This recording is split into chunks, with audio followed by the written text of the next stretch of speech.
President William Ruto has signed the Public Finance Management Amendment Bill into law. The bill set the threshold of borrowing at 55% of the gross domestic product (GDP) in present value terms. This is a departure from the current numerical debt ceiling with a percentage of debt to the GDP. It means the government may now exceed the threshold by not more than 5% in terms of extreme economic circumstances. Sponsored by the leader of the majority, Kimani Ichung'wah, the bill provides a definition of public debt by including the principal, interest payment and all financial obligation attendants to the issuing of loans by the government. This aligns public debt to the provision of the Constitution, especially Article 214. Mr. Ichung'wah noted that the bill allows the government to manage its current debt amount without hurting growth. This will be done by requiring the Cabinet Secretary for Treasury to take measures to ensure that within 5 years of the date of enactment of the bill, public debt is reduced to sustainable levels in line with the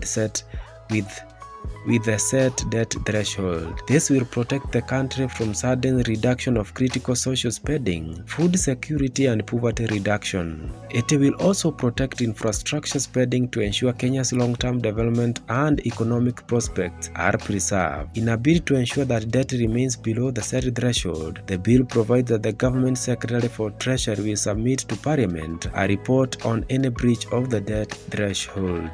This year marks a great milestone in the relations between Kenya and Germany. We are celebrating 60 years of independence, which also marks 60 years of strong, uninterrupted bilateral relations between our two countries.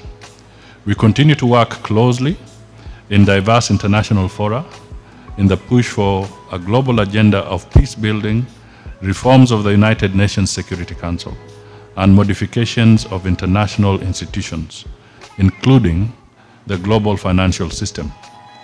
Above all, our two countries remain advocates for a strong multilateral action to tackle the most critical global challenges of our time brought about by climate change. We need to deepen our mutual trust, mutual understanding between Africans, between Europeans. We also have some Americans, the transatlantic community.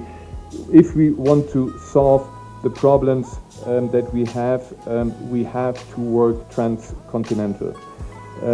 We need to see to it that the international order, which we just discussed at our table, and we all agreed that there is no alternative to the UN Charter, to the international rules-based order, but at the same time, we have to see how we adapt it, how we adapt the Security Council. I know that for Africa, this is something very important, that we adapt the Security Council to the realities of this century. We have to adapt the international financial institutions, and I'm very happy that we have State Minister Annen here and maybe others who just come from Marrakesh, where there were steps taken to actually adapt the international financial institutions to the needs of today.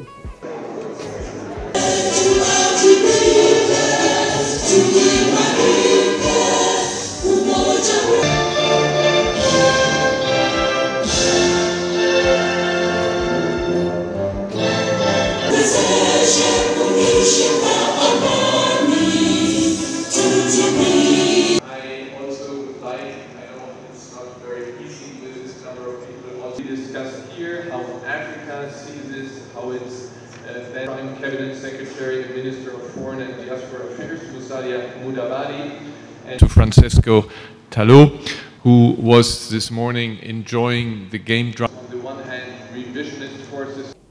As we gather here in Nairobi, we find ourselves at a critical juncture in history where the decisions we make will reverberate far beyond the borders of our individual nations. Kenya stands as a symbol of resilience, and today we extend our hand in unity to champion the cause of global cooperation and shared prosperity. Our nation, through the tenacious spirit of its people, has made significant strides towards sustainable development, innovation, and the preservation of our environment. Kenya, with its history of diplomacy and its strategic location, also embraces the duty of fostering international cooperation.